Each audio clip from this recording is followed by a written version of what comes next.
Another game between the Kings and Clippers and another down to the wire finish. Once again, the Kings on the wrong side of a 1-point loss.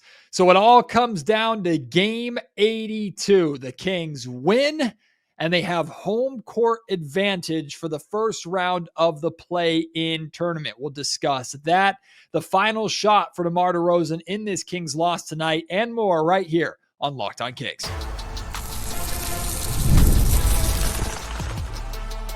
You are Locked On Kings, your daily Sacramento Kings podcast, part of the Locked On Podcast Network, your team every day. And now, ladies and gentlemen, it is that time for another episode of Locked On Kings. Hello and welcome into Locked On Kings, your podcast hub for Sacramento Kings coverage all season long. Today's episode is brought to you by Game Time. Download the Game Time app, create an account, and use code LOCKEDONNBA for $20 off of your first purchase. My name is Matt George. I have the privilege of being your host here. I'm a Sacramento sports anchor and reporter for ABC 10 News. Another missed opportunity for Sacramento. No matter what, they're in a position where they want to be, right?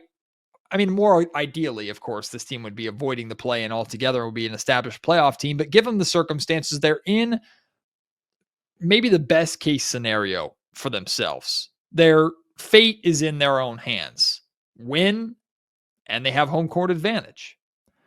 Lose, and they leave it up to whether or not the Dallas Mavericks win or lose. That was the case coming into tonight's game against the LA Clippers, a game that I expected the Kings to lose, because while it is important for Sacramento to secure home court advantage for the play-in, and it is important for the Kings to try and build as much momentum for themselves as possible going into the play-in tournament in the postseason, the Clippers had far more to lose in this game with a loss. Right. They are one of those teams that's in that tight group in the Western Conference standings. And a loss in this game could have set themselves up for somehow falling into the play-in over the final two games. Instead, they're pretty solidified now as a playoff team in the Western Conference. In fact, like, the play-in is off the table for the Clippers with this win. So they had more to lose. This was a very important game for both teams, but far more, I think, meaningful and potentially catastrophic for the Clippers than it was for the Kings. I went into the Golden One Center tonight expecting a Kings loss, and we got one. I also went into the Golden One Center hoping that despite a Kings loss, we would see this team battle hard again, very similar to how they played against the Nuggets, and they did. Like, if it sounds like I'm changing my tune, especially from a week ago when I was crashing out after the Kings lost to the Washington Wizards, it's because the circumstances are what they are at this point. Like, the Kings are locked into a play-in spot. Now they're just playing for what's best, or basically they're just playing for home court advantage for that first round. Now, I've made it very, very clear that making the play-in, missing the play-in, making the playoffs, to me, doesn't mean much to this organization where it's at. I wouldn't consider this season a success or a failure at this point based off of what happens in the play-in and if they have home court advantage in the play-in or not. Like, that, to me, that ship has already sailed. I've made it very, very clear how I feel about this team and the state of this team. So now, just looking at it from a standpoint of, this is the position that they're in, try and make the best out of the situation, try and handle their business, at the very least secure a postseason game in Sacramento inside the Golden One Center. Like, that's all I'm looking at. And both of these losses in reality are affordable for that goal, because the Kings played themselves into a position having the tiebreaker against the Memphis Grizzlies, and because they won really important games like that Denver game, like the Cleveland Cavaliers win on the road. They put themselves in a position to where they could afford to drop games that they are expected to drop against the Nuggets and the Clippers. Not that this team is expected to roll over. They still need to play hard, and they did play hard in these games. But ultimately, they come up short. So now all of our attention turns to Sunday. the final game of the regular season. While a lot of teams will be using this day to look to the offseason and or shut players down and try and rest as much as possible if they've earned that privilege going into the playoffs, the Kings will be forced to treat it like a regular game or like the super important game that it is, right? And I mean, the reality is if the Kings beat the Suns, they're good. They have home court advantage. They host the Mavs on Wednesday of next week. If they lose, that's really bad for two reasons. We'll get to those in just a second. The Mavericks play the Grizzlies on Sunday. I feel pretty good about the Kings having, I guess, an insurance policy because I don't think the Mavs are beating the Grizzlies. Now, the Mavs beat the absolute crap out of the Raptors tonight. Good for them. They needed to do it. We know the Raptors aren't a very good basketball team. The Grizzlies are a good basketball team. Now, they've been kind of stumbling a little bit here towards the end of the season, firing their head coach and Taylor Jenkins, and they've plummeted down the standings really over the last couple of weeks. They're in 8th. They're in the play-in. There's no way they can avoid the play-in and make it to the playoffs, right? They don't have the tiebreakers. Even though they're a game back of both 7 and 6, they can't get to 6, as far as I understand. They're a game back of 7, though. So they, too, will be playing on the final game of the season for a chance at securing home court advantage through the entire play-in. As the 7th seed, even if they lost the 7-8 game at home, they would host the 9-10 game. So that's an important game for the Memphis Grizzlies, too. So I'm expecting the Grizzlies to win that game, giving the Kings a little bit of insurance. But regardless of if the Kings get that insurance or not, Sacramento needs to win on Sunday. Not just to control their own fate, but also to build some freaking momentum again. Like limping into the play-in, even with home court advantage, on a 3-game losing streak, ending with a loss to the Suns, who are done. Right? They have literally nothing to play for, and I'm expecting them to shut down a lot of their guys.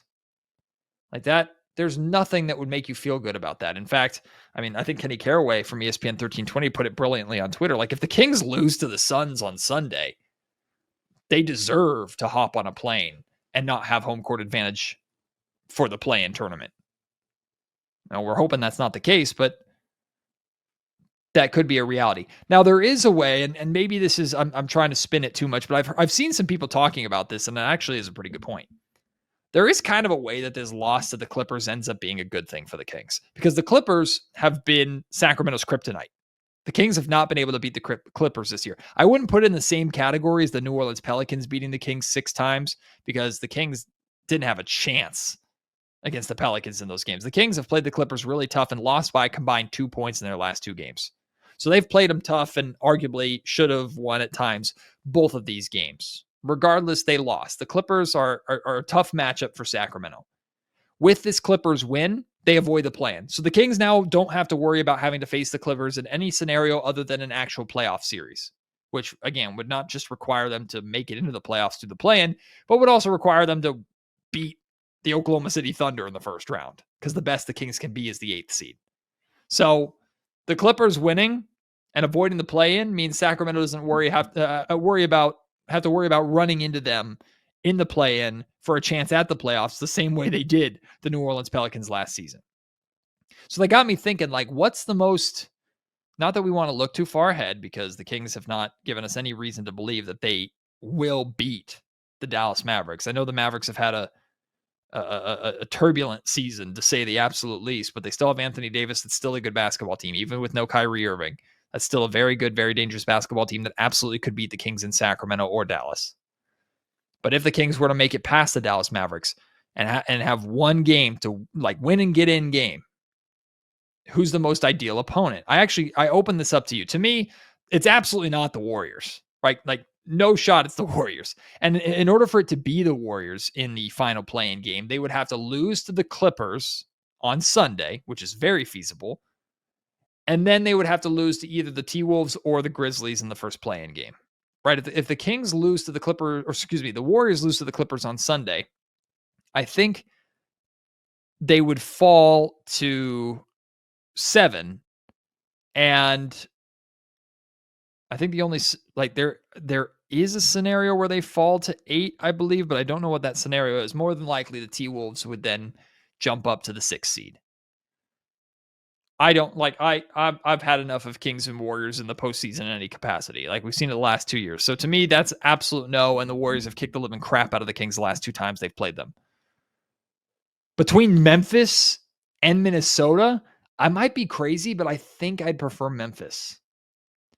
The Grizzlies are reeling right now. They're not playing their best basketball, and the Sacramento Kings have beaten them twice already. And I believe both of those wins, if I'm not mistaken, were in the Doug Christie era. I would rather, I might be nuts here. Tell me if I am. I think out of the two, I would rather the Kings play the Memphis Grizzlies than the Minnesota Timberwolves. I know the T-Wolves aren't the best of teams either, but they've got depth. They've got pieces that we know the Sacramento Kings struggle against. So I might be crazy. I'm leaning towards Memphis over Minnesota if I could choose the opponent for the Kings in the second playing game. Of course, if they have to get there first, but that's what I'm feeling at this point in time. Today's episode of the Locked On Kings podcast is brought to you by DoorDash. NBA fans, get ready. When they swish, you save. Thanks to Dash Pass, every time a player drops 50 or more points in a game, you scored a huge deal the next day. It's simple. Any player scores 50 or more points in a game during the regular season. So Sunday's the last day of this. Dash Pass members will get 50% off of an order up to $10 off the next day from noon to midnight. There are many ways that you could take advantage of the deals on DoorDash, from game day feasts that you absolutely can't beat to late night cravings. This is a big one, especially for me, right? When I'm up late doing a podcast or editing a podcast, or I need a bite after a Kings game, DoorDash is clutch. Plus lunch on the go, right? If you're having a busy day at work, maybe you didn't have time in the morning to make your lunch before leaving, DoorDash helps you out there. And if you're putting together a watch party for the play-in tournament for the Sacramento Kings, have DoorDash fuel that party with the food and the things that you need. Sign up for Dash Pass and be ready to save with any player scores 50 or more points in a game. If it happens on Sunday, Dash Pass members get 50% off of an order the next day, up to $10 off. Just use promo code NBA50 from noon to midnight after a 50-point game on eligible orders at participating merchants. Must have an active Dash Pass account. Terms apply. Visit DoorDash to learn more. All right, now that we've talked about Sunday and all the play-in scenarios, let's talk about this Kings game tonight. Because once again, Kings, Clippers, come down to the wire. Before we get to the final possession, DeMar DeRozan's shot to win it, and boy, would that have been poetic justice after Kawhi Leonard and the Clippers beat the Kings a handful of weeks ago on a buzzer beater in a game that a lot of people felt like flipped Sacramento's season because they were playing really, really well at that time. Had they won that game, do they go on the slide and the struggles that we saw them go on, or do they catch fire and maybe avoid the play-in altogether, or at the very least secure a 7 or 8 spot? That was a big game. That was a big loss. The Kings had a chance to get a little bit of revenge for it. DeMar missed the shot. We'll get to that shot in just a second. Before that, though, the Kings made a couple of big mistakes on one defensive possession. They got 3 stops in a row on one possession, and they couldn't secure the defensive rebound, resulting in free throws for James Harden. Now, James gave him a chance. The Kings were only down by 2. James Harden stepped to the free throw line after getting another offensive rebound and was fouled, only made one of the free throws. So gave Sacramento a chance. The Kings go down the other side. The Clippers foul Zach LaVine, who missed Keegan Murray wide open in the corner. I mean, wide freaking open. There was nobody within the area code of Keegan Murray. Zach doesn't see him. The Clippers, really smart. They foul Zach LaVine, send him to the line with like 3 seconds remaining. He decides to just take both free throws, knocks them both down. The Kings still had a timeout. The Clippers still had a timeout. The Clippers used their timeout. They inbound the ball on the side, and then Keegan Murray comes up with a humongous steal. Keegan Murray, by the way, his first game back after being out the last, 3 games with a back injury. Keegan Murray comes back, makes a huge steal, immediately calls a timeout. Very aware of the situation, advances the ball past half court. The Kings have the ball with 2.2 seconds. Any bucket, a 2-pointer, 3-pointer, doesn't matter. Any bucket wins it for Sacramento. And DeMar DeRozan misses the 3 to win it. After the game, Doug Christie was asked about that shot and whether that was the first option, that was the drawn up play, and Doug Christie breaks it down for us. On the last play there, is that kind of what you guys drew up, that play for tomorrow, or was that kind of a second option?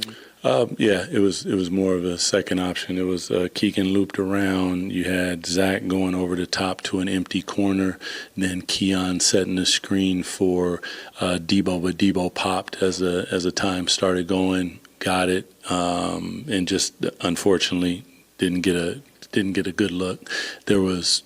Everybody was live on that play. So Zach over the top after Keegan sets it. Keegan's coming off Keon. Everybody's live.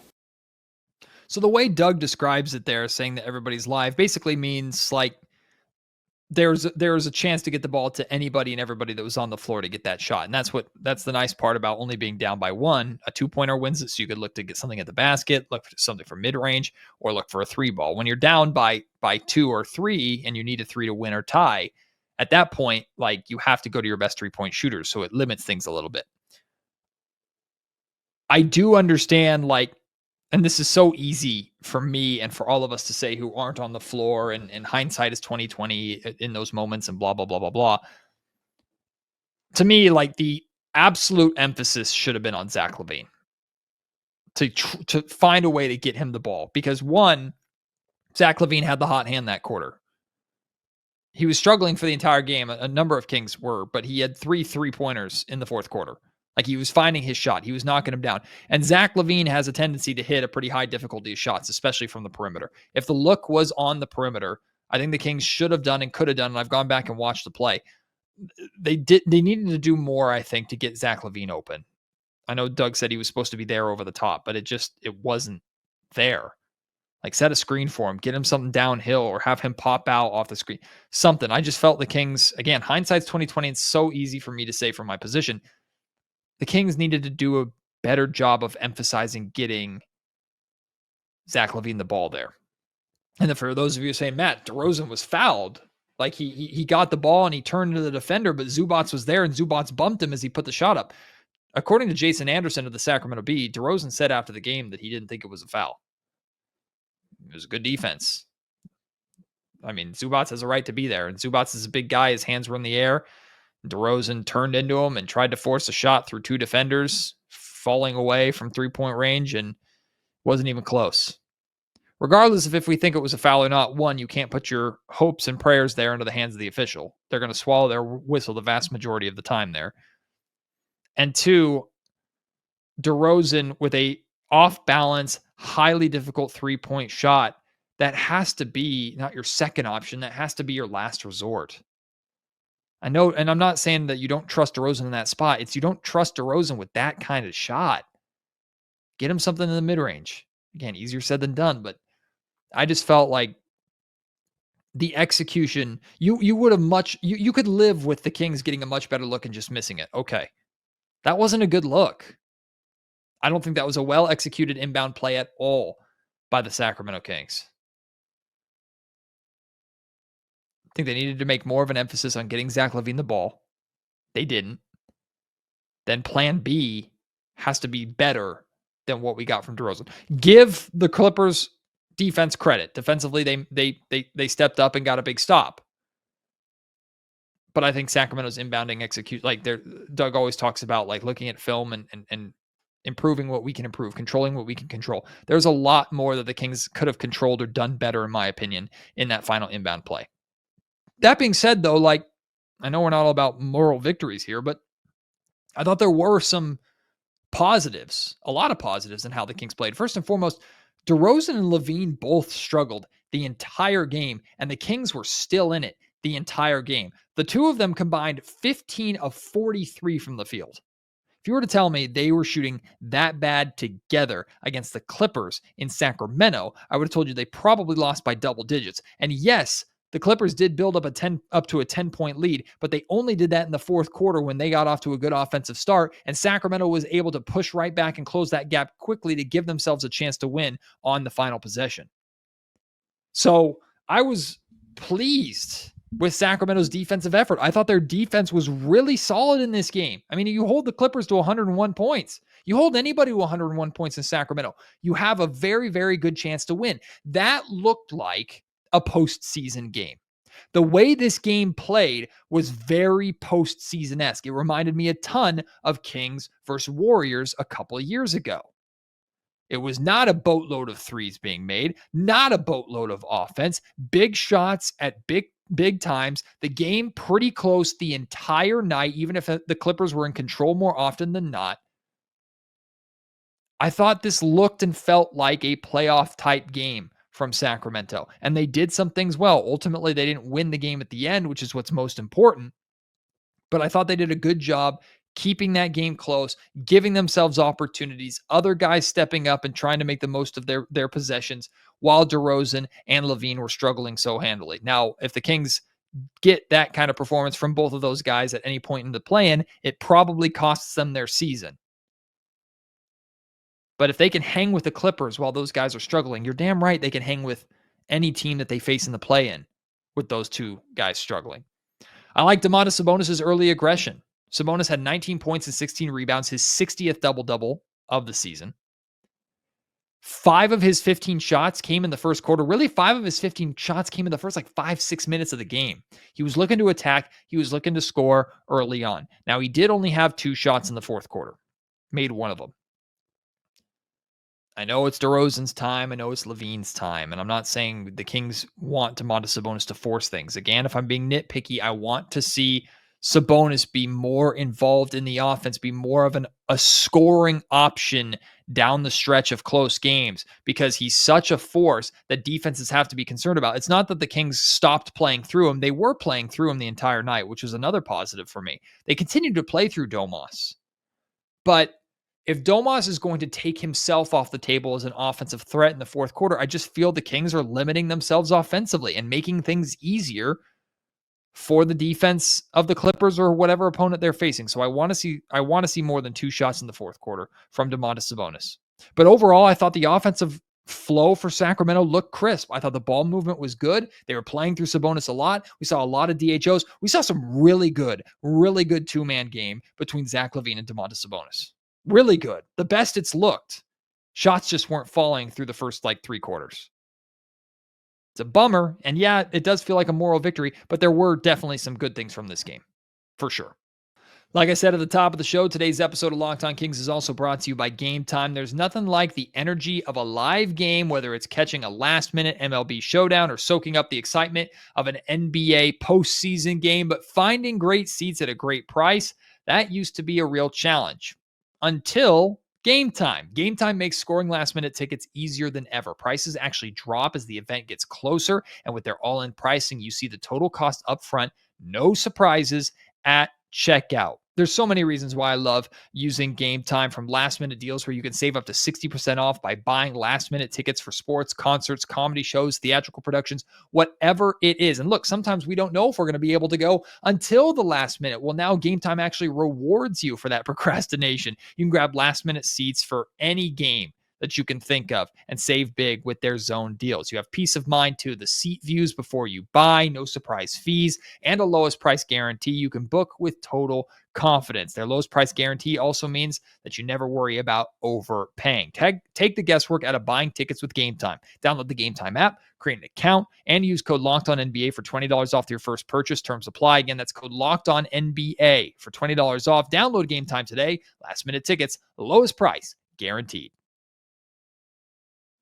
So continuing my segment of putting out the call to Sacramento Kings fans, you, the listeners and the viewers, to share your thoughts on this Kings season. I've been asking for 1 to 2 minute videos from you to answer the question primarily, is this the most disappointing Kings season of all time? And I've gotten some great entries. The last handful of episodes have featured one of you sharing your thoughts, and I'm very excited. For the second episode in the row, I have an international viewer and Kings fan, Marcelo from the United Kingdom, weighing in on that question, his thoughts on the Sacramento Kings this season. Marcelo, take it away. Hi Matt, and hi everyone watching the Locked On Kings podcast. I'm Marcelo, and I am from the UK, if you can't tell. And somehow I ended up being a Sacramento Kings fan from the age of about 5 or 6. So really chose a bad time to start supporting the Kings. But I want to give you my opinion on the question that Matt asked, which is this the most disappointing season in Sacramento Kings history? And I would like to make the argument that actually 2 seasons ago when we made the playoffs, in my experience, that was the most disappointing season. Because I've never in my entire life seen so much hype given to the Sacramento Kings. We had neutral fans watching games. We had, the analysts who never talk about the Sacramento Kings giving us our flowers. We had a really exciting play style. I really liked the way we played. It was like one of the most positive play styles in the NBA at that point. We were moving the ball around. We were really fast. No one could stop us offensively. And we just strayed away from that. It wasn't even a case of us not building upon it. We just intentionally chose to move away from those things that were working so well for us, and I don't know why. And so in terms of this season, I don't think it's that disappointing, because I think the signs were there from the start that we were not going to be good this season.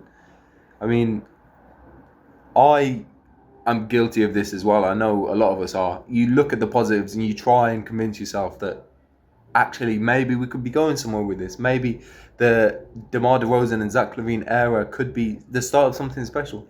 But we're just not seeing any of the signs, I think, that point towards that. And so I have to end this one on a really depressing note. I don't think we're going to even make it past Dallas in the play-in, to be honest.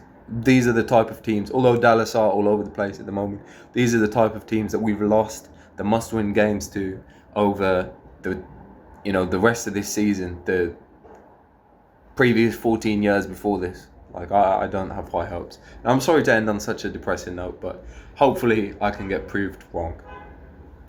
Shout out Marcelo. He's one of many Kings fans that I've met from the UK.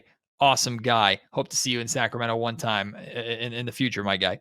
So the Kings face the Suns on Sunday at 12 o'clock or like 12:30 or something like that. It's an afternoon game. All the games are played at the same time so there's not, I guess, an advantage of a team knowing or not knowing if they have to win the game or not. All the games are played at the same time, matinee game on Sunday afternoon. I personally, I don't know why the Suns would have their best players playing. Kevin Durant's already out. He's done for the rest of the year with injury. He's probably played his last game as a Sun, if I were to guess. Devin Booker and Bradley Beal did play tonight in the Suns' win over the San Antonio Spurs. I don't know why, but they did. Hey, maybe have them end on a win. I don't know. Why would you have Beal and Booker play on Sunday? It doesn't make sense. I'm expecting the Suns to shut down at least those two. Maybe even their other main guys or some of their other top guys like Grayson Allen, for example. I'm not expecting the Suns to be at full strength. But even if they are, the Kings should beat them, have to beat them. And even if they don't, if they do shut down guys and they're not at full strength, the Kings also can't walk into there oh, this game's already won. Because the Suns will have a chance to play spoiler. Oh, we didn't make the plan. Well, Sacramento, you're not going to have a home court advantage. This is going to be the last home game that you play this season. There are going to be Suns players that are going to be motivated by that. Because here's the thing. The Suns sure as hell aren't going to be motivated by tanking. They don't care. Their pick is going to the Houston Rockets. There's no benefit for the Phoenix Suns in losing. Zero. It's an opportunity for them to play some of their younger guys, if they have any, and try and end the season, a very disappointing, bad season for them. Try to end it on a high note, I suppose. So me personally, I'm totally spitballing here, totally speculating. I have no idea if Beal and Booker are going to play or not. I don't know why they would. Of course, part of me is definitely hoping that they won't. So the Kings can hopefully have the easiest path possible to securing home court advantage in the play-in game. But regardless, the Kings, you have to beat the Suns. Handle your business, secure home court, and give yourself some momentum going into the postseason. Because my God, if they limp into the postseason after another 3-game losing streak, ending with a loss to the sorry Suns, you won't quite have crash out, Matt, like we saw against Washington, but you certainly won't find too much optimism from me going into the postseason against the Mavs in the first round of the play-in. All right, I'd love to hear your thoughts. Your thoughts on tonight's game, your thoughts on the play-in. If you want to send in, like Marcelo, you want to send in a video of just your thoughts on this Kings season and answering that question, is this the most disappointing Kings season of all time? You can do so. MattGeorgeSports@gmail.com is where you can send those videos, and you can reach me anytime on Twitter @MattGeorgeSack, or you can, of course, comment on the YouTube comment section down below this video. Appreciate your support. Can't wait to have you join me on the next episode of Locked On Kings. Until then, my name is Matt George. You've been listening to the Locked On Kings podcast, part of the Locked On Podcast Network.